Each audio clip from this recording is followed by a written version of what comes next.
কন্টেন্টের দিক থেকে তাণ্ডব 100 গুণ এগিয়ে থাকা বাংলাদেশের একটা চলচ্চিত্র, যেটা বাংলাদেশের ঘাত ঘোঁত বা যেখানে অ্যাকচুয়ালি প্রবলেম সেগুলোকেই তুলে ধরে। সত্যি এটার জন্যে অবশ্যই মেগাস্টার শাকিব খানকে প্রথমে একটা স্যালুট জানাতে হয়, দেন বলতে হয় রায়হান রাফি কিছু বানিয়েছিল। অনেকেই জানতে চাইছে তাণ্ডবের আজকের ডেটের বা কালকের ডেটের মাল্টিপ্লেক্স কালেকশন কত, সিঙ্গল স্ক্রিন কালেকশন কত। ভাই যতক্ষণ না মাল্টিপ্লেক্সটা আসছে ততক্ষণ তো বুঝতে পারছি না যে এক্স্যাক্টলি কত কালেকশন। তবে এইটুকু বুঝতে পারছি যে কালকের ডেটেও তাণ্ডব কিন্তু একটা তাণ্ডব চালিয়েছে মাল্টিপ্লেক্সে, আজকের ডেটেও চালাবে, সেটা কোথাও গিয়ে আমার মন বলছে। ছবি আমি আগেও বলেছি যে এটা আর আমি বলবো না, কিন্তু আজকে আমাকে বলতে হচ্ছে আবারও যে ভাই ছবিটা বেরিয়ে গেছে, অ্যাভেলেবেল হয়ে গেছে, তাও লোকে শুধু টিকিট কেটেই সিনেমাটা দেখছে, কারণ হল এক্সপিরিয়েন্স ম্যাটার। হল ভর্তি দর্শকের সাথে বসে চিয়ার আপ করা, চিৎকার করা, শব্দ শুনতে না পাওয়া, ডায়লগ শুনতে না পাওয়া, এই এক্সপিরিয়েন্সটা করার জন্য তাণ্ডব দেখতে যাচ্ছে লোকেও, কারণ তাণ্ডব হলের সিনেমা, বড় পর্দার সিনেমা। আচ্ছা, এখন আমরা এই বিষয়টাকে নিয়ে কথা বলবো যে বিএমআর একটা খুব সুন্দর লেখা লিখেছে। আমার মনে হয় যে বাংলাদেশে যদি সত্যিই এরকম লেখা থাকে সত্যি খুব ভালো লাগবে। যে এরা কিন্তু মানে শাকিব খানের ফ্যান হিসেবে লেখাটা লেখেনি, এরা লেখাটা লিখেছে খুব নিউট্রাল অডিয়েন্স হিসেবে, যেটা আমার খুব ভালো লেগেছে। 14 ঘন্টা আগে বিএমআর এই লেখাটা লিখে আমি এই লেখাটা পড়ছি। হ্যাঁ, বিএমআরের কাছ থেকে আমি অপেক্ষা করেছিলাম যে কখন ইয়েটা আসবে, মাল্টিপ্লেক্স কালেকশনটা আসবে, এখন অপেক্ষা করে আছি। যখন আসেনি তখন আমি এই ভিডিওটা বানাচ্ছি। আমার খুব মানে ভালো লাগলো এই লেখাটা পড়ে, যে কারণ আমি নিজে লেখাটা দুবার পড়েছি। তো লেখা হয়েছে, এমন অনেক বাংলা চলচ্চিত্র দেখেছি জীবনে যেগুলোর মানের দিক থেকে খারাপ হওয়া সত্ত্বেও শুধুমাত্র হল ভর্তি দর্শকের সাথে দেখতে পেরেছি বলে উপভোগ করেছি। শাকিব খানেরই অনেকগুলো পুরনো চলচ্চিত্রের নাম আমি বলে দিতে পারবো যেগুলো শুধুমাত্র সিনেমা হলে দেখতে মজা পাওয়া যায়। সেই মজা টেলিভিশনের সামনে বা মোবাইলের ছোট স্ক্রিনে পাওয়া সম্ভব না। সেগুলোর তুলনায় তাণ্ডব নির্মাণগত দিক থেকে অনেক বেশি ভালো সিনেমা। শাকিব খানের মতো এত বড় একজন সুপারস্টার আইকন সেল বা আয়না ঘর কনসেপ্টে মাস পিপলের সামনে উপস্থাপন করছেন, বেশ ভালোভাবেই করছেন। বুকে আঘাত করার মতন, মনে কষ্ট পাওয়ার মতো করে উপস্থাপন করেছেন রায়হান রাফি ও তার টিম। বাংলাদেশের অবকাঠামো বিচার একদম বেস্ট পসিবল টেকনিশিয়ান ও টেকনোলজির কম্বিনেশন হয়েছে এখানে। এরকম সলিড আউটপুট আপনার চোখের সামনে দিয়ে কিছুদিন পর সিনেমা হল থেকে নেমে যাবে, আর পরে আফসোস করবেন যে শাকিব কেন ছাপরি কন্টেন্টে ফোকাস করে। এটা সুশীল সমাজকে বলা হয়েছে। সুশীল সমাজ যদিও ছবিটা দেখছে, কিন্তু ব্যাপারটা হচ্ছে এটা একটু মানে নাড়া দেওয়া যে সত্যি শাকিব খান ওয়ান্স আপন এ টাইম কী ছবি করতো, আজকে মেগাস্টার শাকিব খান কী ছবি করছেন। এটা না আকাশ আর পাতাল তফাৎ আছে। এটার থেকেই বোঝা যায় যে মেগাস্টার শাকিব খানের না ইচ্ছে ছিল চিরকাল ভালো কিছু করার, শুধু করতে পারেননি। আর তাকেই দোষারোপ হতে হয়েছে, কারণ বাংলাদেশে ভালো পরিচালকই নেই। নো ডাউট রায়হান রাফি বাংলাদেশের one of the best film maker. আচ্ছা, পরবর্তীকালে চলে আসি। প্রেম ভালোবাসা রিলেটেড শতাধিক সিনেমা আছে শাকিবের, ভবিষ্যতেও আসবে, কিন্তু তাণ্ডবের মতো এই চেষ্টাগুলো যথাযথ মূল্যায়ন না পেলে বাংলা চলচ্চিত্র ইন্ডাস্ট্রির পরিবর্তন আসবে না। বেদের মেয়ে জ্যোৎস্না কনসেপ্ট ধরবে সবাই, রিস্ক ফ্রি থাকবে। বুঝতে পেরেছ? খুব সুন্দর একটা কথা লেখা হয়েছে, আমার খুব খুব ভালো লেগেছে এই কথাটা। মানে অ্যাকচুয়ালি তো আমার খুব ভালো লেগেছে, কারণ আমরা যারা আছি আমরা অ্যাকচুয়ালি সিনেপ্রেমী নিউট্রাল অডিয়েন্স। সিনেমাটা মারাত্মক সিনেমা হয়েছে এটা সবাই বলছে। আমি কিন্তু তাণ্ডব দেখিনি এখনও, মানে পেয়ে গেলেও দেখিনি, কোনোভাবেই দেখিনি, দেখবো না। আমি এটা ডিসাইড করেছি, কারণ আমি এই সিনেমাটা অফিসিয়ালি দেখতে চাই, not a pirated version. Download পর্যন্ত করিনি, জানো। মানে এরকমটাও আমার মনে হলো যে একবার ডাউনলোড করি, একবার রেখে দিই। না ভাই, কিচ্ছু করবো না। রাফি একটা কথা বলছে যে অন্যায় যে করে আর অন্যায় যে সহে দুজনেই সমান, তব ঘৃণা যেন তৃণ সমদহে, এটা তো আমরা পড়েছি, এবং দুজনেই সমান দোষী। স্বাভাবিক বিষয়, কারণ আজকে আমরা ডাউনলোড করে দেখছি, আজকে আমরা করছি, এটা তো রাফি বলছে যে সবাই কেস খাবে। আমার দরকার কি ভাই? আমি কেনই বা করবো সেটা? এবং কেন একটা আমি আজকে ইন্ডিয়া থেকে বসে আমি আর কী কেস খাবো? কিন্তু ব্যাপারটা হচ্ছে তাও আমি কেন একটা ক্ষতি করবো মেগাস্টার শাকিব খানের?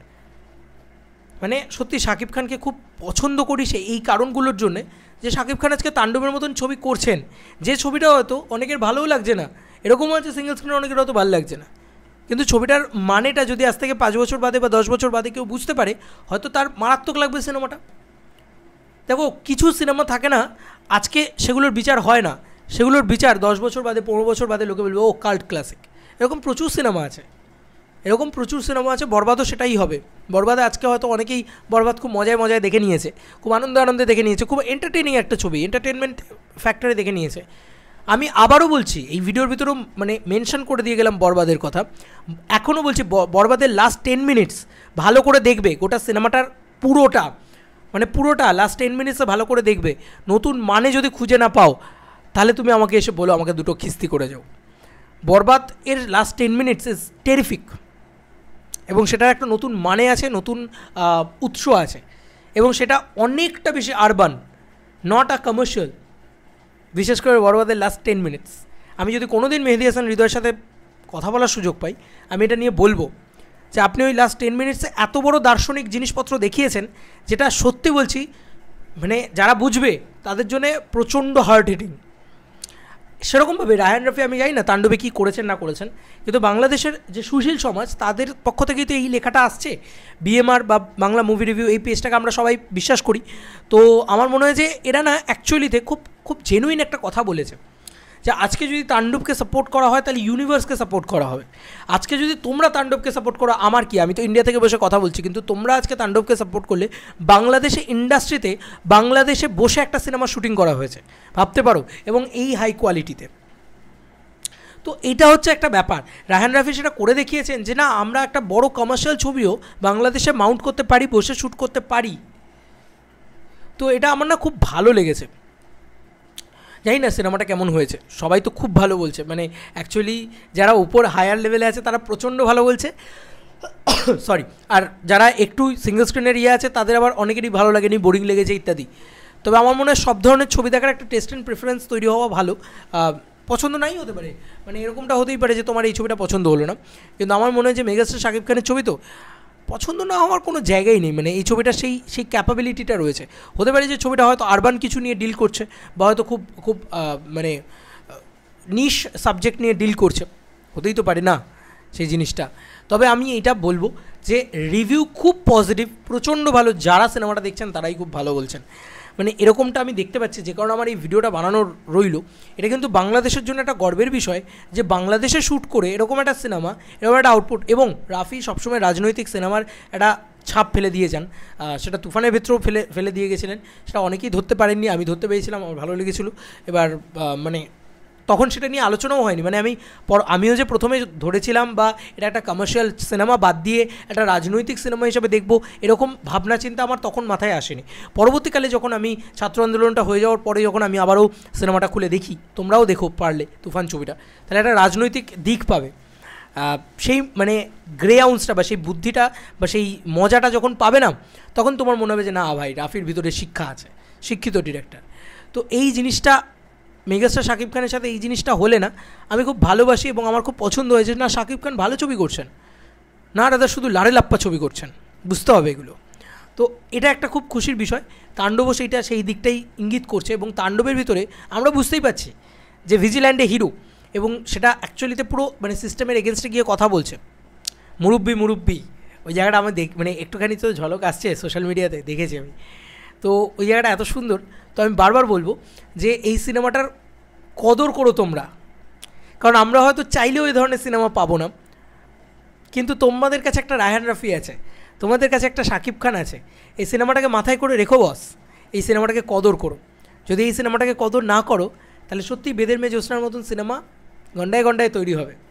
কিন্তু আজকে একটা ভালো সিনেমা বানিয়ে লোকে বলবে ভালো সিনেমা তো বাংলাদেশে চলে না, তাতে অপমানিতটা কার হবে? গোটা দেশের অপমান হবে বলে আমার ধারণা।